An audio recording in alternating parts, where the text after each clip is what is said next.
Hi everyone. మీకు ఇంతకుముందు షార్ట్లో చెప్పాను కదా, మై లైఫ్ స్టోరీ పార్ట్ 1 అని. ఇది పార్ట్ 2. మా నాన్నకి కాలు విరిగిపోయింది, బెడ్ రెస్ట్ ఇచ్చేసారు 3 months అన్నాను కదండి.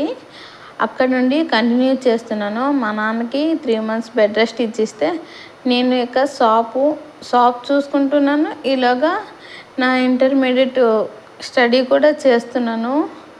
కొంచెం కష్టమైంది ఈ 3 months ఎలా చేయాలా ఏంటా అనేసి. అప్పటికి మా మామయ్య ఉన్నారు కాబట్టి మామయ్య సగము పొలం చూసుకోవడము, ఇటు షాప్కి సామాన్ తెచ్చేవాళ్ళు. కొంచెం ఇరిటేటింగ్గా ఉండేది వాళ్ళకి కూడా. 2 పనులు మేనేజ్ చేయాలంత కష్టం కదా. మేము 3 ఆడపిల్లలం కాబట్టి ఏం చేసినా మేమే, ఏ కష్టం వచ్చినా మేమే చూసుకోవాలి. మా నాన్నకు మేము తప్ప ఎవరు లేము. ఇక్కడ నుండి స్టోరీ కంటిన్యూ చేస్తాను. వెయిట్ చేద్దాం పార్ట్ 3 కోసం.